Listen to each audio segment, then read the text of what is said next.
ആനയുണ്ടായിട്ട്, ഒട്ടകമുണ്ടായിട്ട്, കുതിരയുണ്ടായിട്ട് ആ ഒട്ടകത്തെയോ ആനയോ ഉപമിക്കാതെ അല്ലാഹു ഉപമിച്ചത് ഒരു കൊതുകിനെ അല്ലയോ? ഇന്നല്ലാഹ ലാ യസ്തഹീ يضرب مثلا ما بعوضا فما فوقها. ഇന്ന് ലോകത്ത് ആകമാനം ഭയപ്പെടുന്നത് കൊതുകിനെയല്ലേ, കൊതുകിനെയല്ലേ. 50 ലക്ഷത്തിന്റെ വീട് കെട്ടിപ്പൊക്കിയിട്ട് ഇന്റീരിയൽ വർക്കെല്ലാം ലക്ഷക്കണക്കിന് രൂപ കൊടുത്ത് ചെലവ് ചെയ്തിട്ട് കേവലം 80 രൂപയുടെ 100 രൂപയുടെ കൊതുകു വല വാങ്ങി അവന്റെ കട്ടിലിൽ പൊതിയുന്നില്ലേ മനുഷ്യൻ? 50 ലക്ഷത്തിന് 60 ലക്ഷത്തിന്റെ വീട് വെക്കും. എന്നിട്ട് എന്താ ചെയ്യുക? അവസാനം കൊതുകുവല. എത്ര റുപ്യ? 100 റുപ്യ അല്ലെങ്കിൽ 80 റുപ്യ, 100 റുപ്യ 80 റുപ്യ കൊതുകുവല. ആ കൊതുകുവല കൊണ്ടുവന്ന് കട്ടിലിന് ചുറ്റും ഇങ്ങനെ ഇരിക്കും. ഇതിന് ഉറങ്ങാൻ വേണ്ടി, സ്വസ്ഥമായിട്ട് ഇറങ്ങാൻ വേണ്ടി. 80 റുപ്യ 50 ലക്ഷത്തിന്റെ ഉടമസ്ഥൻ പോലും കൊതുകിനെ പേടിക്കുന്നു. ഇല്ലെങ്കിൽ മറ്റേ സുനാപ്പി കൊണ്ടുവച്ച് ഫിറ്റ് ചെയ്യുന്നു. എന്താ അതിന്റെ പേര്? ഗുഡ് നൈറ്റോ ഗുഡ് മോർണിംഗോ ഗുഡ് ഈവനിങ്ങോ കൊണ്ട് ഫിറ്റ് ചെയ്യുന്നു. കൊതുവല്ല ചാവുന്നത്, നമ്മളാ ചാവുന്നത്. അപ്പൊ റാഹത്താട്ട് കൊതുവിന്റെ കയ്യിൽ നിന്ന് കൈക്കൂലി വാങ്ങിയിട്ട് ആ കമ്പനിക്കാരാ മരുന്നിറക്കിയത്. അതുകൊണ്ട് റാഹത്താട്ട് അതുകൊണ്ട് കുത്തുമ്പോൾ നമ്മൾ നല്ല മയങ്ങി കിടന്നു കൊടുക്കും. സ്വസ്ഥമായി അത് വന്നിരുന്ന് കുടിച്ച് രക്തം എടുത്തുകൊണ്ട് അതങ്ങ് പൊയ്ക്കോളും. മറ്റേ ഉണർന്നു കിടന്നാൽ ഒരൊറ്റ അടി അടിക്കൂലേ. അപ്പൊ അതുകൊണ്ട് നമ്മളാണ് മയങ്ങിപ്പോണത്, കൊതുക് മയങ്ങൂല. അത് വിവരമില്ല ആളുകൾക്ക്, മനസ്സിലാകാത്തതുകൊണ്ടാ. കൊതുവിനെ കുറിച്ച് നബി തങ്ങൾ പോലും പറഞ്ഞു, ഇന്നൽ ബഊളത തഹ്യാ മാ ജാഅത്. ഹബീബായ റസൂലുള്ളാഹി തങ്ങൾ പറഞ്ഞു, കൊതുക് അത് വിശക്കുന്ന സമയത്താണ് അത് ജീവിക്കുന്നത്. അത് വയറ് നിറഞ്ഞു പോയാൽ അത് ചത്തുപോകും. അതുകൊണ്ട് വിശപ്പ് സഹിക്കുമ്പോ ആ കൊതുക് ജീവിക്കുന്നു. ശരിയല്ലേ? നമ്മുടെ ശരീരത്തുകാരിന്ന് കൊത്തിയിട്ട് നല്ല കുത്തി നല്ല വലിച്ചെടുത്ത് സെറിഞ്ച് വെച്ച് വലിച്ച് വയറ് നിറച്ചു കഴിഞ്ഞാൽ കൈ അനക്കിയാലൊന്നും അനങ്ങൂല. സാധനകാരി ഒരൊറ്റ അടി അടിക്കുമ്പോ രക്തം ഇങ്ങനെ ഒലിക്കും. അതല്ലാത്തത് ഇങ്ങനെ ഒന്ന് പിടിച്ചു നോക്കിയാൽ കിട്ടൂല. ഒരൊറ്റ പാച്ചിലാണ് പായ, ഒരൊറ്റ പാച്ചിലാണ് പായ അല്ലേ? കാരണം എന്താ? അത് വിശന്ന് കിടക്കുന്ന കാലത്തോളം അതിന് ദീർഘായുസ് കിട്ടും. അതുകൊണ്ടാണ് നോമ്പും. ഡോക്ടർ പറയുന്നത് എന്താ? കൂടുതൽ തിന്നാല്, ബീഫ് ബർവലും പത്തലും കൂടുതൽ തിന്നു കഴിഞ്ഞാൽ പെട്ടെന്ന് ICUവിൽ പോകേണ്ടി വരും. അത് ഒഴിവാക്കാവുന്നുണ്ടെങ്കിൽ കുറച്ചു കാലം കൂടെ റാഹത്തായിട്ട് ജീവിക്കാം. നല്ല പെട്ടെന്ന് കയറിയിട്ട് അകത്ത് പിടിക്കും. എൻ്റെ ഈ കട്ട കൊളസ്ട്രോൾ എന്ന് പറഞ്ഞ സാധനം, അതിനുള്ള പട്ടിണി, നിരാഹാര ചികിത്സ, ആയുസ് വർദ്ധിക്കും, ആയുസ് വർദ്ധിക്കും. സൂമു തസിഹു നബിയുനാ റസൂലുള്ളാഹി. നോമ്പ് പിടിക്കും ആരോഗ്യവാനാകുവിൻ, നോമ്പ് പിടിക്കും ആരോഗ്യവാനാകും. അപ്പോ ഈ കൊതുക് എന്ന് പറയുന്നത് ലോകം മൊത്തം വ്യാപിപ്പിക്കുന്നു, പനി പടർത്തുന്നു അല്ലേ? ഈ കൊതുക് കേവലം ഒരു ചെറിയൊരു കൊതുകാണ്. ഇന്നിപ്പോ ഡെങ്കിപ്പനി എന്ന് പറഞ്ഞ സാധനം ഇന്ന് പടർത്തുന്നത് ആരാ? കൊതുക്. കൊതുക്. അപ്പൊ ഈ കൊതുകിനെ ശുദ്ധിയാക്കാൻ വേണ്ടി ഇസ്ലാം പഠിപ്പിക്കുന്നു. പരിസര ശുദ്ധിയാക്കാൻ ഇസ്ലാം പഠിപ്പിക്കുന്നു. പഞ്ചായത്ത് ഓഫീസോ മുനിസിപ്പാലിറ്റിയും കോർപ്പറേഷനും ഒന്നും അല്ല ഇപ്പൊ പഠിപ്പിച്ചത്. അവർക്ക് ഇപ്പൊ ഡെങ്കിപ്പനി വന്നത് കൊണ്ടാണല്ലോ എല്ലാവരും പരിസരങ്ങളൊക്കെ വൃത്തിയാക്കണം, ശുദ്ധിയാക്കണം, ഇല്ലെങ്കിൽ പെനാൽറ്റിയാണ്, നിങ്ങൾക്ക് പെറ്റിയാണ് എന്ന് പറഞ്ഞുകൊണ്ട് തുറന്നിരിക്കുന്ന പാത്രത്തിൽ വെള്ളം കെട്ടി നിർത്താൻ പാടില്ല. ഇളനീര് കഴിച്ചിട്ട് പൊണ്ടം കഴിച്ചിട്ട് അതിന്റെ തൊണ്ടിങ്ങനെ മലർത്തി വെക്കാൻ പാടില്ല. വെള്ളം നിറഞ്ഞു കഴിഞ്ഞാൽ അതിൽ വന്നിട്ട് കൊതുക് കയറും. അതുകൊണ്ട് അതെല്ലാം കമിഴ്ത്തി വിടണം, പ്ലാസ്റ്റിക് എല്ലാം മാറ്റിക്കളയണം, അവിടെ പരിസരമൊക്കെ വൃത്തിയാക്കണം. ഇതൊക്കെ പഞ്ചായത്തല്ല പഠിപ്പിച്ചത്, ലോകത്തിന്റെ മഹാനായ പുത്രൻ നബിയുനാ റസൂലുള്ളാഹി. ഹബീബായ റസൂലുള്ളാഹി സ്വല്ലല്ലാഹു അലൈഹി വസല്ലമ തങ്ങൾ പറയുകയാണ്, ഇന്നല്ലാഹ നളീഫുൻ യുഹിബ്ബുൻ നളാഫാ ഫനളിഫൂ അഫ്നിയതകും. അല്ലാഹു വൃത്തിയുള്ളവനാണ്, അവൻ ശുദ്ധിയുള്ളവനാ, അവൻ വൃത്തിയെ ഇഷ്ടപ്പെടുന്നു, അവൻ ശുചിത്വത്തെ ഇഷ്ടപ്പെടുന്നു. ആദരവായ റസൂലുള്ളാഹി സ്വല്ലല്ലാഹു അലൈഹി വസല്ലമ തങ്ങൾ പറയുന്നു, ഫനളിഫൂ അഫ്നിയതകും. നിങ്ങളുടെ മുറ്റവും മിറ്റവും പരിസരവും വീടും പരിസരവും നിങ്ങൾ വൃത്തിയാക്കണേ, വൃത്തിയാക്കണേ. ആരാ പഠിപ്പിച്ചത്? നബിയുനാ റസൂലുള്ളാഹി സ്വല്ലല്ലാഹു അലൈഹി വസല്ലം. നബിയുനാ റസൂലുള്ളാഹി.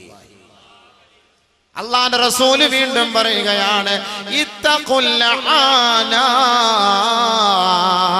രണ്ട് ശാപത്തിന്റെ സ്ഥലങ്ങളെ നിങ്ങൾ സൂക്ഷിക്കണേ, സൂക്ഷിക്കണേ. ഖാലൂ, സഹാബ സഹാബത്ത് ചോദിക്കുകയാണ്, വമല്ല ആനാനി യാ റസൂലല്ലാഹ്, ഏതാണ് ആ ശാപത്തിന്റെ സ്ഥലം നബിയേ, അറിയിച്ചു തരുമോ ഹബീബേ എന്ന് അല്ലാഹുവിന്റെ റസൂലിന്റെ സഹാബത്ത് ചോദിക്കുമ്പോ ഹബീബായ റസൂലുള്ളാഹി സ്വല്ലല്ലാഹു അലൈഹി വസല്ലമ തങ്ങൾ പറയുകയാണ്, അല്ലദീ യതഖല്ലാ ഫീ തരീഖിൻ നാസി ഔ ഫീ ളില്ലിഹിം, ജനങ്ങൾ സഞ്ചരിക്കുന്ന വഴിയോരങ്ങളിൽ മാലിന്യങ്ങൾ കൊണ്ട് തള്ളരുതേ, ജനങ്ങൾ സഞ്ചരിക്കുന്ന വഴിയോരങ്ങളിൽ കാഷ്ടിക്കല്ലേ, മൂത്രിക്കല്ലേ, ജനങ്ങൾ വിശ്രമിക്കുന്ന തണൽ മരത്തിന്റെ ചുവട്ടിലോ വെയിറ്റിംഗ് ഷെഡിലോ കോർപ്പറേഷന്റെ പരിസരത്തോ ബസ് സ്റ്റാൻഡിന്റെ പരിസരത്തോ ജനങ്ങൾ വിശ്രമിക്കുന്ന സ്ഥലങ്ങളിലോ കാഷ്ടിക്കരുത്, മൂത്രിക്കരുത്, നിങ്ങൾ അവിടെ മാലിന്യമുണ്ടാക്കരുത്. ഈ രണ്ട് സ്ഥലങ്ങൾ നിങ്ങളെ ശപിക്കുമെന്ന് ഹബീബുനാ റസൂലുള്ളാഹി സ്വല്ലല്ലാഹു അലൈഹി വസല്ലം. ഇത് ആര് പഠിപ്പിച്ച? കോർപ്പറേഷൻകാർ പഠിപ്പിച്ച? കോർപ്പറേഷൻകാർ പഠിപ്പിച്ച? മുനിസിപ്പാലിറ്റിക്കാർ പഠിപ്പിച്ചതാ? കോഴി അറുത്തിട്ട് കോഴിയുടെ അവശിഷ്ടങ്ങൾ ഓട്ടോറിക്ഷയിൽ കൊണ്ട് റോഡിന്റെ സൈഡിൽ തള്ളിയിട്ട് പോകുന്നവരെ ബിസ്മി ഹലാൽ ചിക്കൻ, സലാമത്ത് ഹലാൽ ചിക്കൻ, മക്ക ഹലാൽ ചിക്കൻ, മദീന ഹലാൽ ചിക്കൻ എന്ന് പറഞ്ഞിട്ട് അവശിഷ്ടങ്ങൾ കൊണ്ടുപോയി തള്ളുന്നവരെ ഫഅലൈഹി ലഅനത്തുല്ലാഹ് വൽ മലായികതി വന്നാസി അജ്മഈൻ. മാലിന്യങ്ങൾ പടർത്തുന്നവർ, മാലിന്യങ്ങൾ വലിച്ചു കോട്ടുന്നവർ, പരിസരങ്ങൾ വൃത്തിയാക്കാത്തവരുടെ മേൽ അല്ലാഹുവിന്റെ ശാപമാണ്, മാലാഖമാരുടെ ശാപമാണെന്ന് നബിയുനാ റസൂലുള്ളാഹി സ്വല്ലല്ലാഹു അലൈഹി വസല്ലം. ആര് പഠിപ്പിച്ച? ഇന്ന് രോഗം പടരാനുള്ള കാരണം മാലിന്യം. അതുകൊണ്ട് നബി തങ്ങൾ അന്നേ പറഞ്ഞു നമ്മൾ വൃത്തിയാക്കണം, പരിസരമൊക്കെ വൃത്തിയാക്കണം. ജനങ്ങൾ വിശ്രമിക്കുന്ന നടക്കുന്ന സ്ഥലങ്ങളൊന്നും പോരുന്നതിന് പാത്താൻ നിൽക്കരുത്, മൂത്രമൊഴിക്കാൻ നിൽക്കരുത്, കാഷ്ടിക്കാൻ നിൽക്കരുത്, കാർക്കിച്ച് തുപ്പരുത്. റോഡിൽ ആരെങ്കിലും കാർക്കിച്ച്, ഇപ്പൊ റമളാൻ മാസം അല്ലേ, ഇഷ്ടം പോലെ കൊട്ടക്കണക്കിന് കിട്ടും.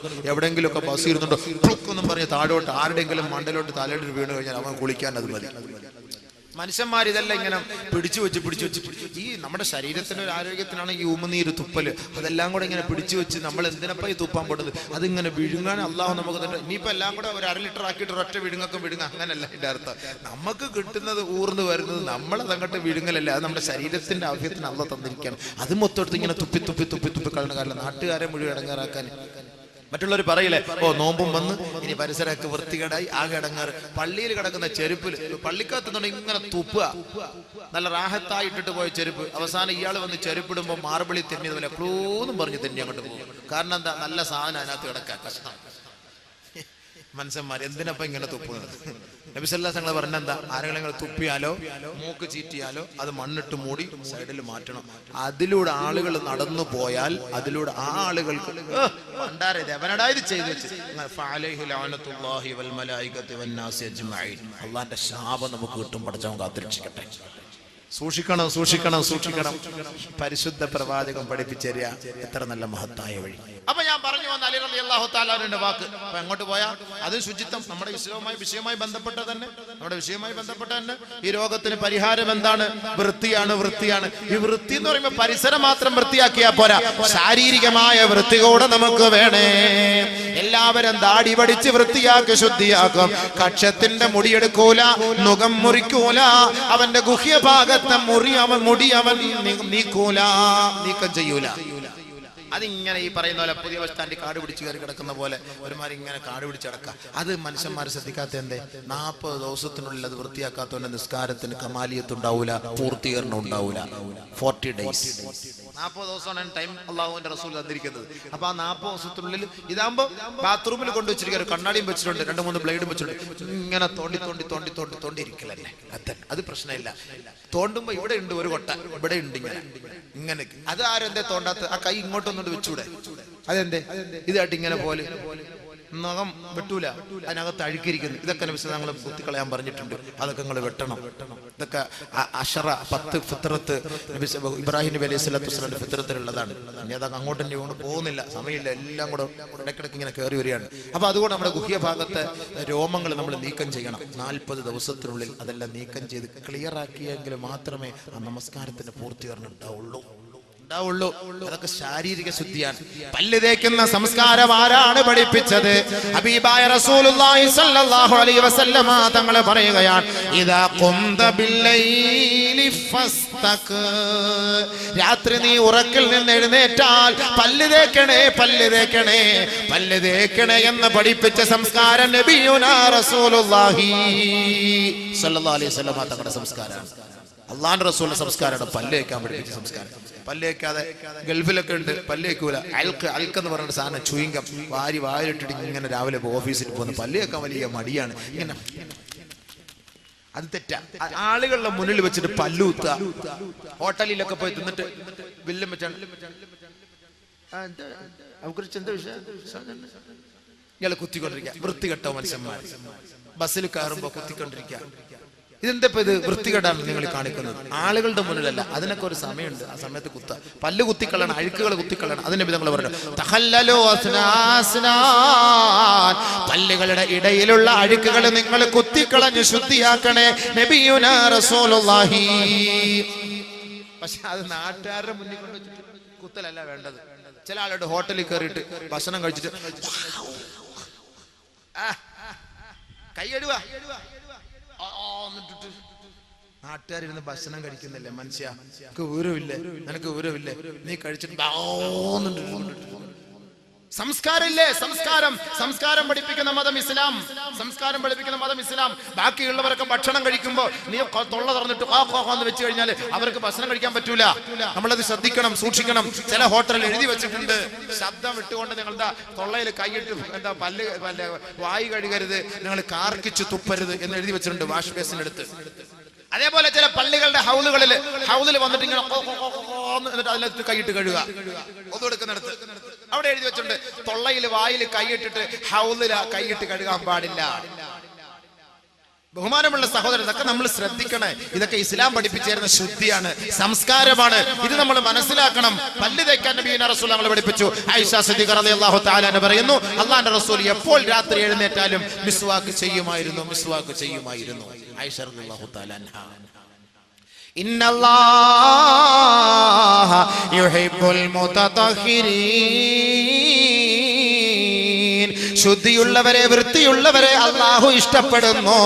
ഇത് പരിശുദ്ധ ഖുർആൻ പറയുമ്പോ ദിനേന 5 പ്രാവശ്യം ശാരീരികമായ ശുദ്ധി വരുത്താൻ പരിശുദ്ധ ഇസ്ലാം പഠിപ്പിക്കുന്നത് പോലെ തന്നെയാണ് രാത്രി ശാരീരികമായി ബന്ധപ്പെട്ട് കഴിഞ്ഞാൽ നിങ്ങൾ കുളിക്കാതെ കിടക്കല്ലേ. ഹബീബായ റസൂലുള്ളാഹി സ്വല്ലല്ലാഹു അലൈഹി വസല്ലമ തങ്ങൾ പറയുന്നു, ലാ തദ്ഖുലുൽ മലായിക ബൈതൻ ഫീഹാ ജുനുബുൻ വലാ കൽബുൻ.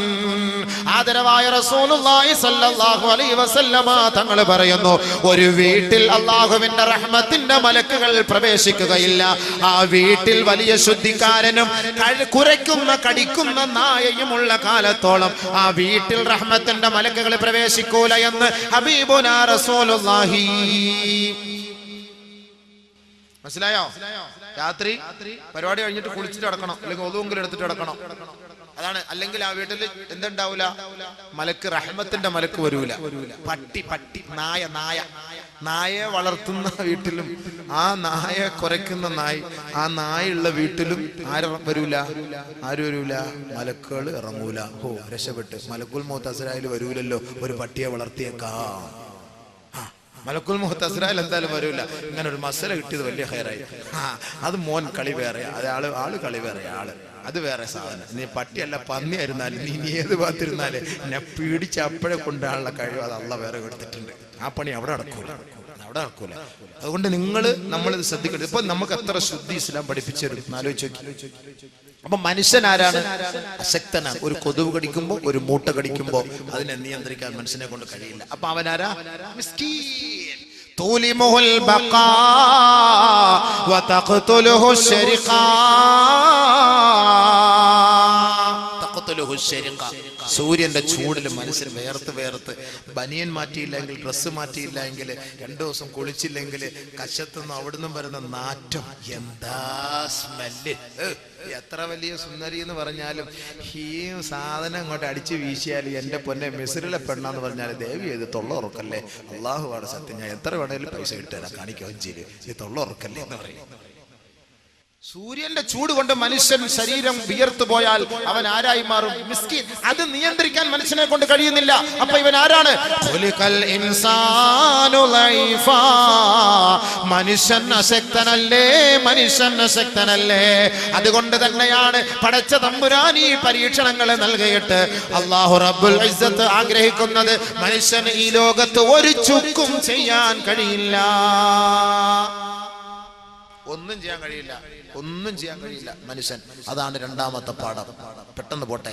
മൂന്നാമത്തെ പാഠം ഈ മുസീബത്തുകളും മാറാവ്യാധികളും പ്രയാസങ്ങളും പ്രശ്നങ്ങളും വരുമ്പോ മനുഷ്യ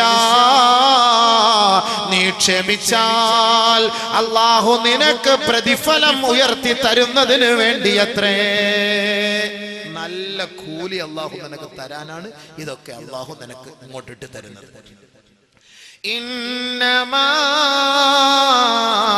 يوفى الصابرون أجرهم بغير حساب. ക്ഷമ അവലംബിക്കുന്നവർക്ക് വണ്ണമായ പ്രതിഫലമാണ്, എണ്ണമറ്റ പ്രതിഫലമാണ്. വസ്സബറു സവാബുഹു അൽ ജന്ന. ക്ഷമയുടെ ഫലം സ്വർഗമാണ്.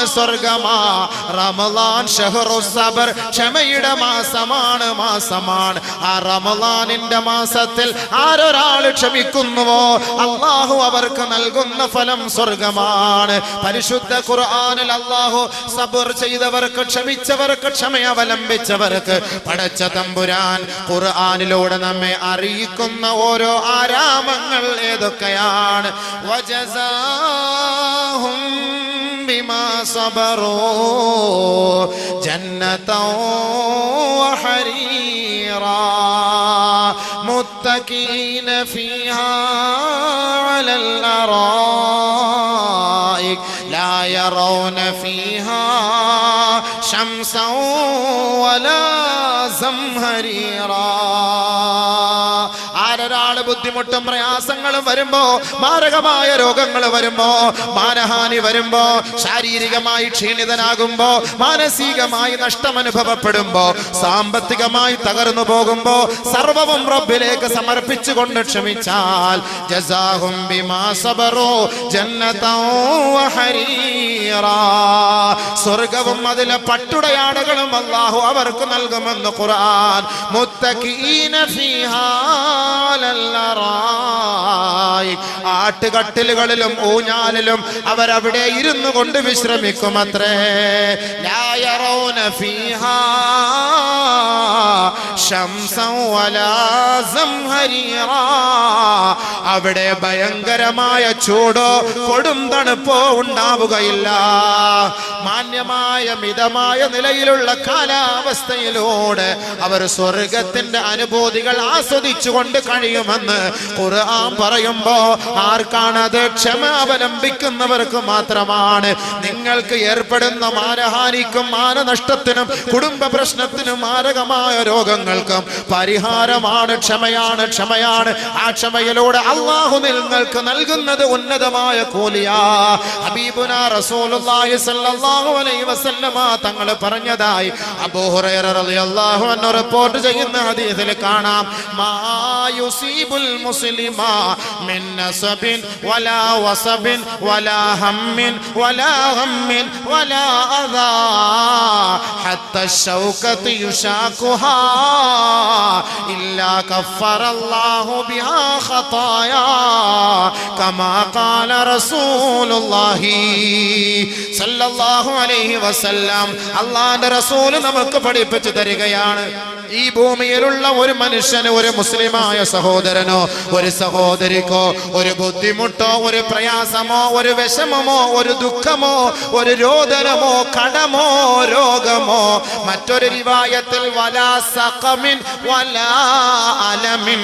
മാരകമായ രോഗങ്ങളോ വിട്ടുമാറാത്ത വേദനയോ ഏതെങ്കിലും ഒരു സത്യവിശ്വാസിക്കോ സത്യവിശ്വാസിനിക്കോ നേരിട്ടാൽ എത്രത്തോളം എന്ന് വെച്ചാൽ ഹത്ത ശൗകതി യുശാഖുഹാ.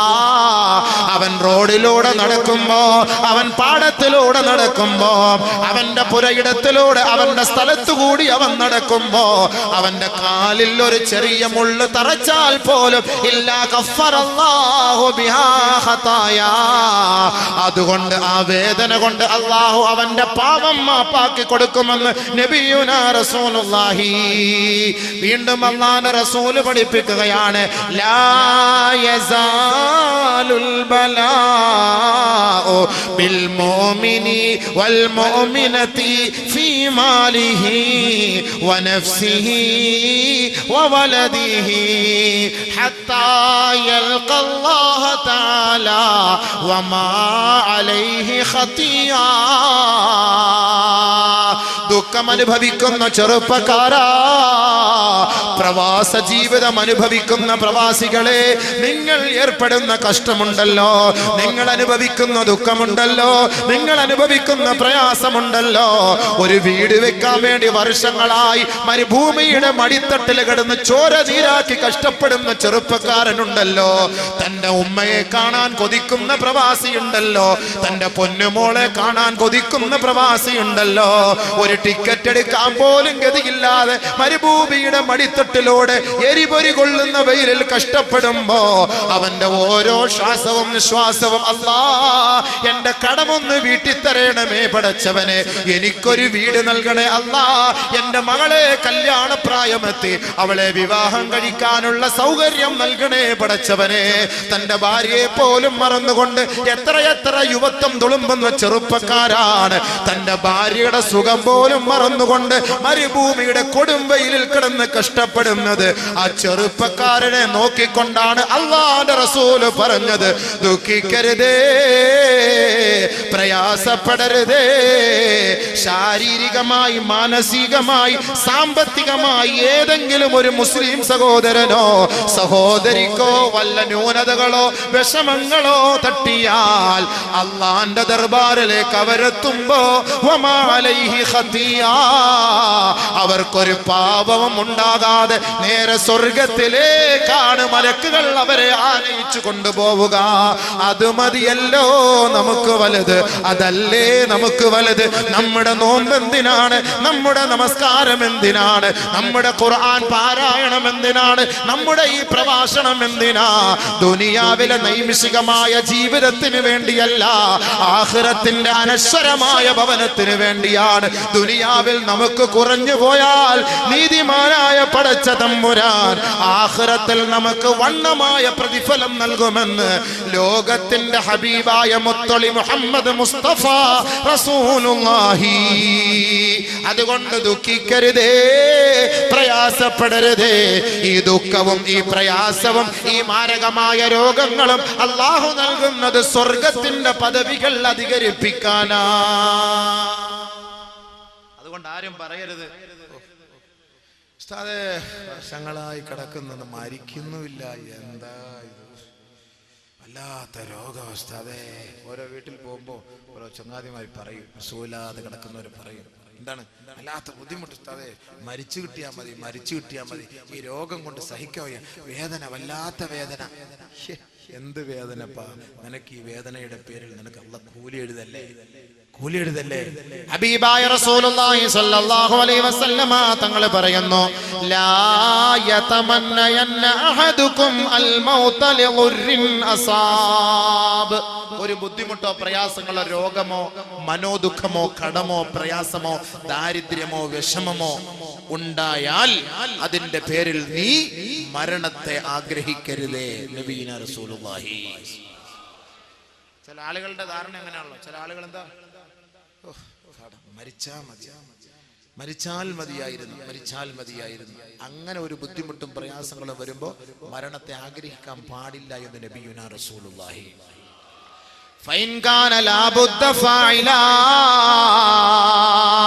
ഇനി മരണമല്ലാതെ എന്റെ മുന്നിൽ മറ്റു മാർഗമൊന്നുമില്ല എങ്കിൽ അവൻ 2 റക്അത്ത് റബ്ബിന്റെ കോടതിയിൽ നമസ്കരിച്ചുകൊണ്ട് അവൻ അല്ലാഹുവിനോട് പ്രാർത്ഥിച്ചു കൊള്ളട്ടെ. അല്ലാഹുമ്മ ഇൻ കാനത്തിൽ ഹയാതു ഖൈറൻ ലീ അല്ലാഹുമ്മ അഹീനി ഇൻ കാനത്തിൽ ഹയാതു ഖൈറൻ ലീ വതവഫനി ഇദാ കാനത്തിൽ മമാതു ഖൈറൻ ലീ.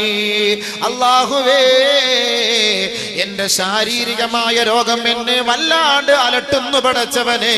ഞാൻ വല്ലാണ്ട് ദുഃഖത്തിലാണ് അല്ലാ, വല്ലാതെ പ്രയാസത്തിലാണ് അല്ലാ. പടച്ചവനെ, ഞാൻ ലോൺ എടുത്ത് നശിച്ചു പോയി പടച്ചവനെ. നാളെ നേരം വെളുക്കുമ്പോ എന്റെ വീടിന്റെ ഉമ്മറപ്പടിയിൽ ആ ബാങ്കിൽ നിന്ന് ബാങ്കുകാരും ജീവനക്കാരും ജപ്തി നോട്ടീസുമായി വരും അല്ലാ.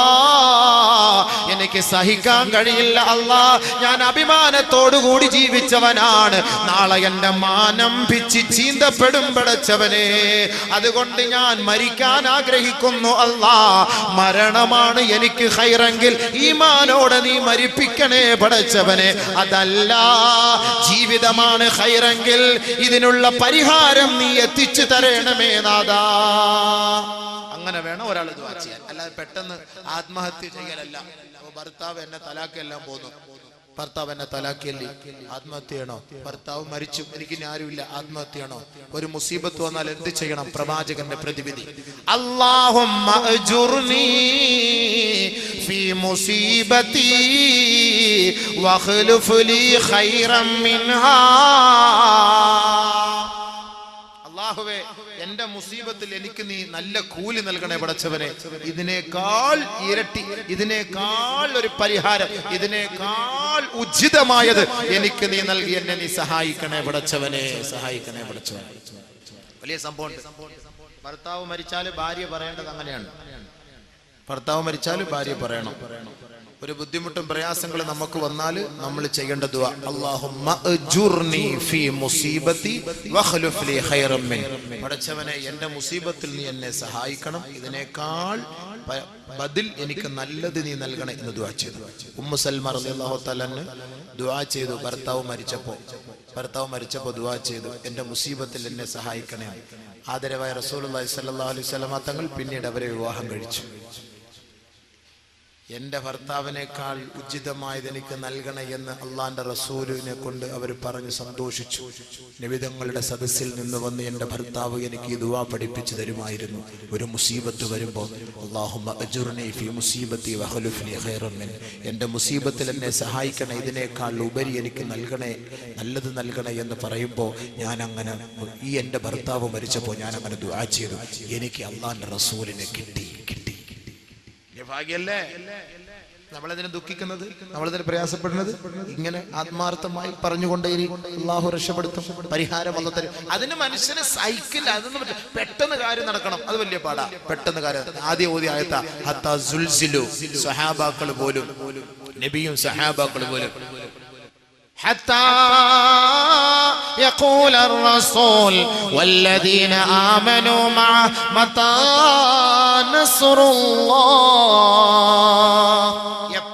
എപ്പോഴാണ് അള്ളാഹുവിന്റെ സഹായം എന്ന് അവരിങ്ങനെ ആശിച്ചു പോയി, ആഗ്രഹിച്ചു പോയി. അലാ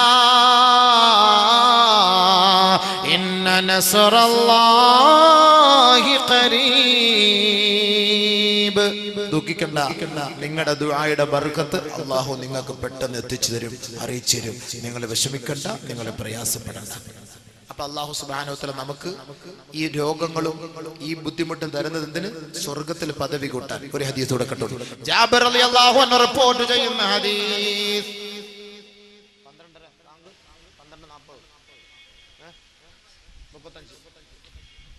12:35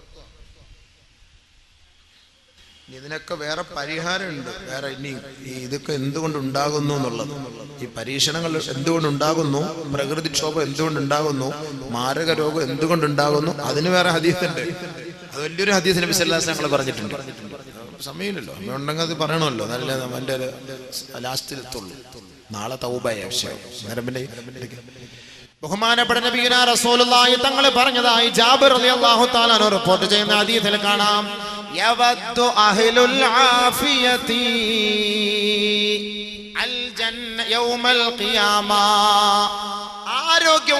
ആരോഗ്യമുള്ളവർ ആഖിറത്തിൽ പോയിട്ട് അവർ ആഗ്രഹിക്കും ഖിയാമത്ത് നാളിൽ. ആരോഗ്യമുള്ളവർ യവദ്ദു അഹ്ലുൽ ആഫിയതി യൗമൽ ഖിയാമ ഹീന യുഅതാ അഹ്ലുൽ ബലാഇ അസ്സവാബ.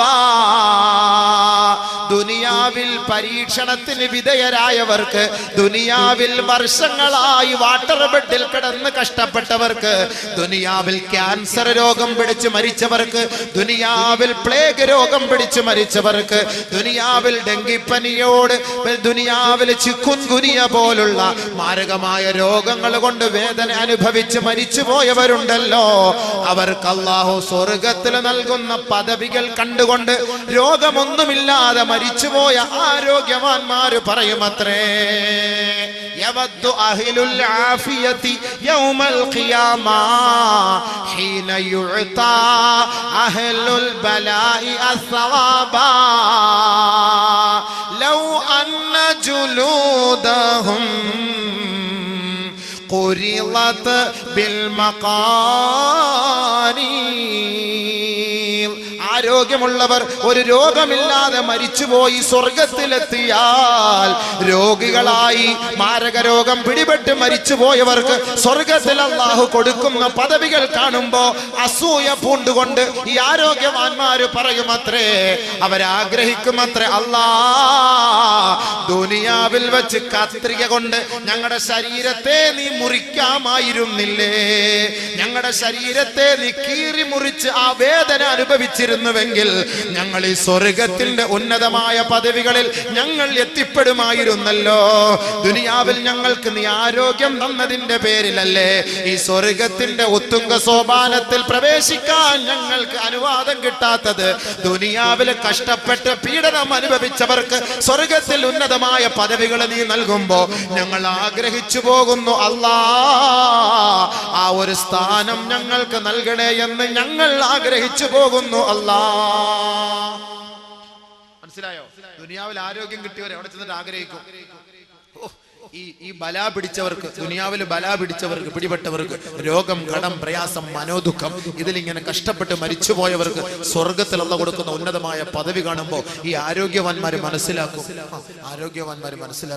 അല്ലാ ഞങ്ങളുടെ ദുനിയാവിൽ ഞങ്ങളുടെ ശരീരത്തെ ഒരു കത്രിക കൊണ്ട് മുറിച്ച് മാറ്റിക്കൂടായിരുന്നു പടച്ചവനെ, അങ്ങനെയെങ്കിലും വേദന അനുഭവിച്ചിട്ട് ഈ സ്വർഗത്തിൽ ഇത്രയും ഒരു ത്യാഗം, ഇത്രയും ഉന്നതമായ പദവി അലങ്കരിക്കാമായിരുന്നല്ലോ എന്ന് ആഗ്രഹിക്കും നബിയുന റസൂലുള്ളാഹി. അപ്പൊ നമുക്ക് വിഷമമുണ്ടോ? അപ്പൊ നമുക്കുണ്ടാകുന്ന പ്രയാസങ്ങൾക്കും ബുദ്ധിമുട്ടുകൾക്കും നമുക്ക് വല്ല വിഷമമുണ്ടോ?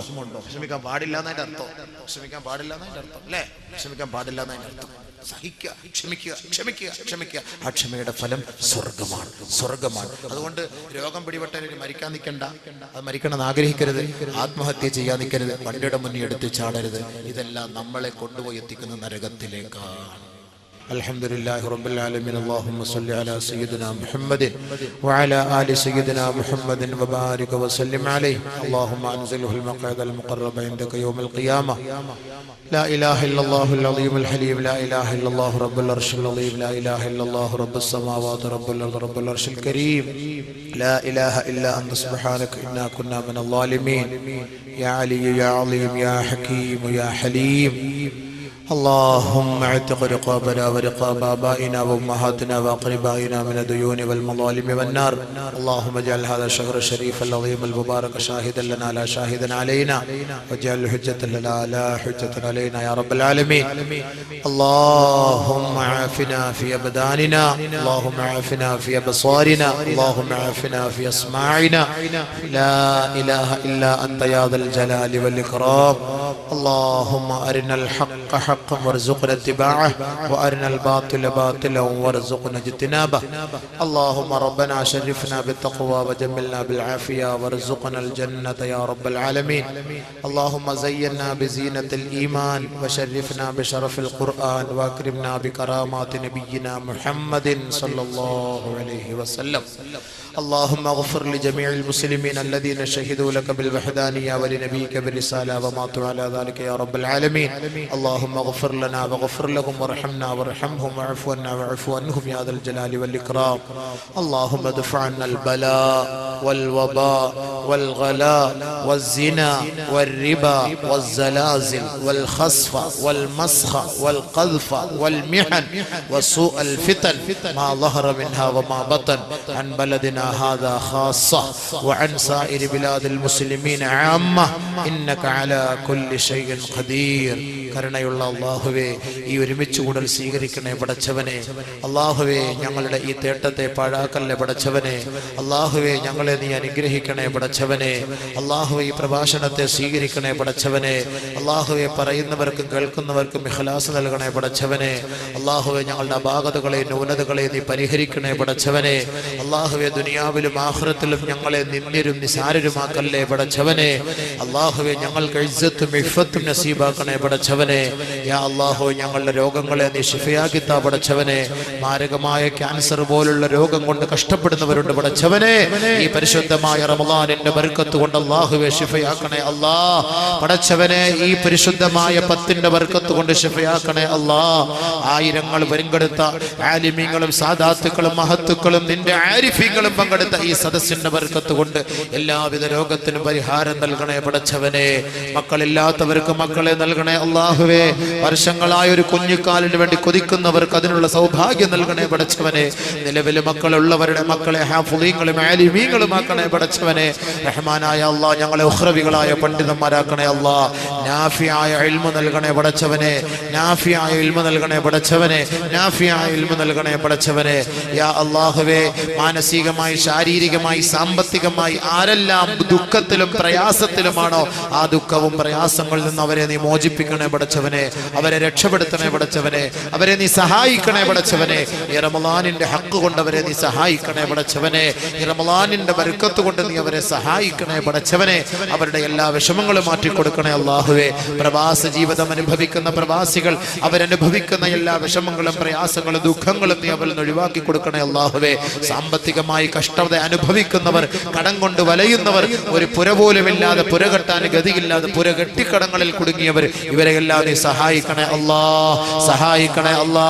സഹായിക്കണേ അല്ലാ. പടച്ച റബ്ബേ, ഞങ്ങളെ എല്ലാവരെയും നീ സ്വർഗത്തിന്റെ സോപാനത്തിൽ ഒരുമിച്ച് കൂട്ടണേ പടച്ചവനെ. നരകത്തിൽ നിന്ന് മോചിപ്പിക്കണേ അല്ലാഹുവേ. ഞങ്ങൾ ചെയ്ത തെറ്റുകുറ്റങ്ങളെല്ലാം നീ മാപ്പാക്കണേ അല്ലാഹുവേ. ഇത്രയും ത്യാഗം സഹിച്ച് ഇത്രയും സമയം എത്ര വിദൂരങ്ങളിൽ നിന്ന് പോലും പടച്ചവനെ സ്ത്രീകളും പുരുഷന്മാരും യുവാക്കളും യുവതികളും കുഞ്ഞുമക്കളെ എടുത്തുകൊണ്ടുവന്ന മാതാക്കൾ പോലും അല്ലാഹുവേ, നീ അവരുടെ ഓരോ ചുവടുവെപ്പിനും അർഹമായ കൂലി നൽകണേ അല്ലാ. കൂലി നൽകണേ അല്ലാ. ഉയർത്തി നൽകണേ പടച്ചവനെ. ഇതിനു വേണ്ടി സഹായികളായവർ തന്റെ കൈകളിലുള്ള ഓരോ തുട്ടുകളും അല്ലാഹുവേ നിനക്ക് വേണ്ടി നിക്ഷേപിച്ച ഈ പുണ്യമായ മാസത്തിന്റെ ബർക്കത്ത് കൊണ്ട് ആ സദഖ നൽകിയവരെയും അല്ലാത്തവരെയും എല്ലാവരെയും നീ സ്വർഗത്തിന്റെ കുടക്കീഴിൽ ഒരുമിച്ച് കൂട്ടണേ അല്ലാ. എല്ലാ ബലാ മുസീബത്തിൽ നിന്ന് രക്ഷപ്പെടുത്തണേ പടച്ചവനെ. ഈ ദുആ നീ സ്വീകരിക്കണേ അല്ലാഹുവേ. റബ്ബനാ വലംനാ അൻഫുസനാ വഇല്ലം തഗ്ഫിർ ലനാ വതർഹംനാ ലനകൂനന്ന മിനൽ ഖാസിരീൻ. ആമീൻ ബിറഹ്മതിക യാ അർഹമർ റഹീമീൻ. വൽഹംദുലില്ലാഹി റബ്ബിൽ العالمين بحق صلى الله لا محمد صلى الله عليه وسلم. صلى الله على محمد صلى الله عليه وسلم.